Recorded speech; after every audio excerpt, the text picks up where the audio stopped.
Drone was right. You look weak, Columbina.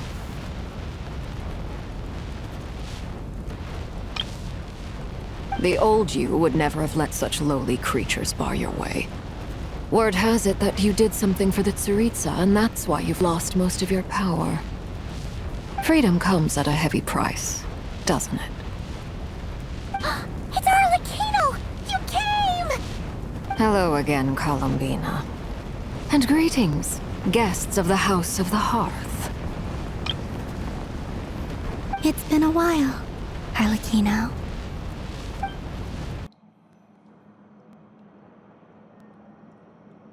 It's a relief to see you all made it back in one piece. Huh?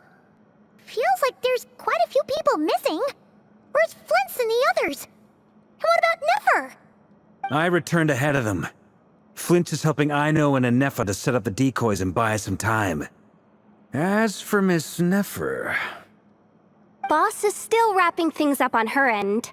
She sent us back to fill you all in on the top secret intel we've been gathering.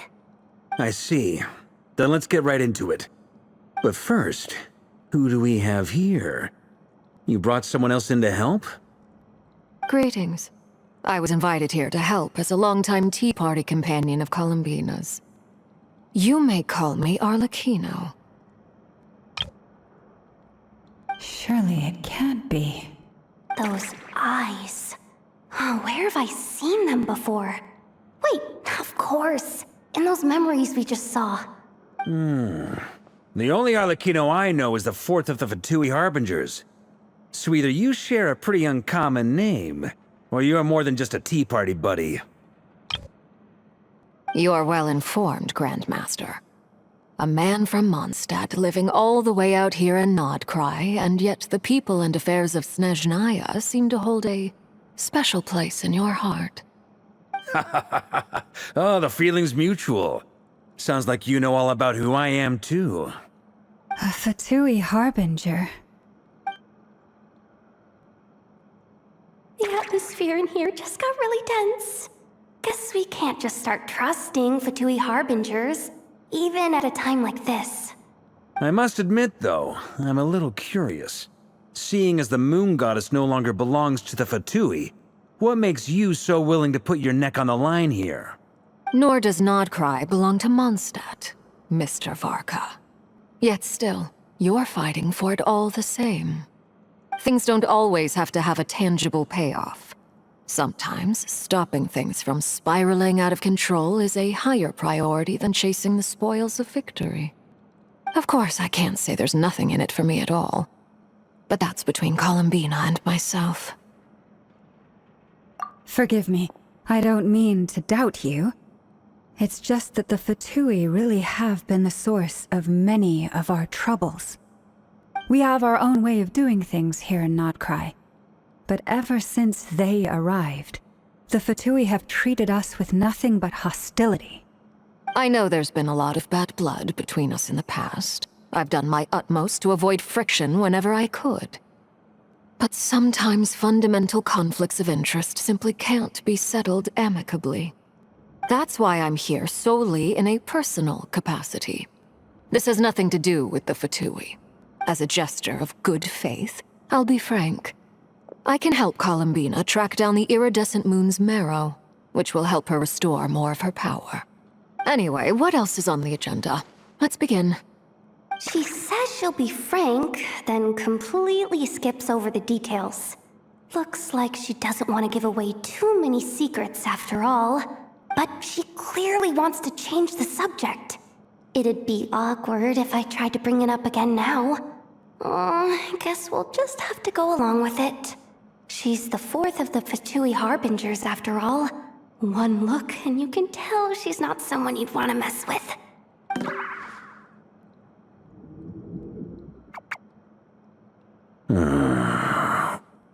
Well, since Miss Arlecchino sounds confident in her ability to handle that, we'll proceed to the next topic.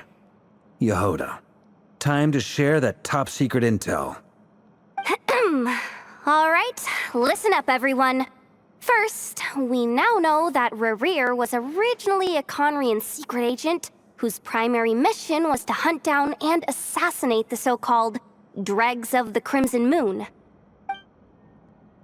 The Dregs of the Crimson Moon?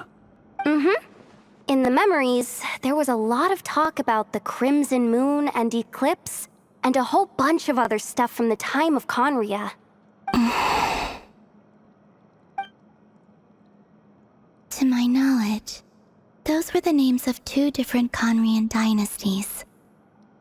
Long, long ago, it is said that the people of Conria worshipped the Crimson Moon, drawing a mysterious power from its reflection. But one day, a coup saw the Crimson Moon eclipsed, hence the name of the new dynasty that replaced it, and how it became the new emblem of Conria. Still, long after the Crimson Moon dynasty had fallen, the last ruler of the Eclipse dynasty, the Vinster King, still coveted the secrets it left behind. So, he sent the Rehir of Solnari to secretly hunt down the Crimson Moon's few remaining followers. In those days, Rehir showed no signs of madness. In fact, he was as normal as any other person. Oh, and he had a fiancé, or at least a would-be fiancé, called Tholindis. What's the matter?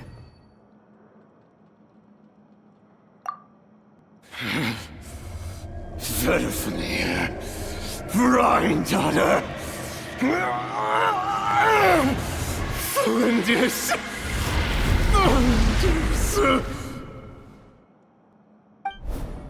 Interesting. Anything else? What about this would-be fiancé of his? Do we know anything about her?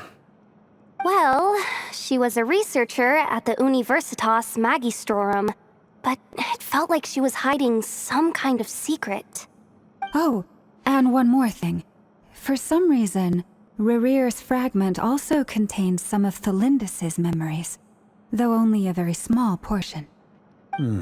Well, no shortage of potential leads, I'll give you that.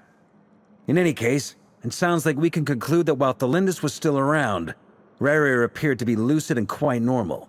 Tholindis, it seems, must have been the one thing in this world that he couldn't let go of. Tell me, though, were these pure-blood Conrians we're talking about here? Why do you need to know that? Hold on. If she was a pure-blood Conrian... Oh yeah! Just like how it was with the captain! If we could somehow find her, do you think there's any chance Rehir might regain some of his sanity? It's possible, but it would take a miracle. We can't pin all our hopes on that. That merchant who Nefer knows, Dori Sangama Bay. Maybe we could hire her to look into it. All right, then. Let's keep working in our separate teams. Traveler, Paimon, Kutar, and Miss Arlecchino will go look for the iridescent moon's marrow. As for the others... On the way over here, I noticed that the wild hunt monsters had grown even more frenzied in their search for Kutar. At this rate, the people living here will be in grave danger too. So I'm thinking of gathering together some of our followers to go wipe them out. I'll head back to the curatorium and meet up with the boss. Feels good knowing we've all got something to be getting on with. Given that the Wild Hunt has been a lot more active lately, the Lightkeepers have likely begun their own operations too. If that is the case, someone will need to pass the news on to Flins. I'll hold the fort for now, then discuss our next move with Flins, Ino, and Ineffa when they get back. Alright then. Well, the clock's ticking. If that's everything, we'll be on our way.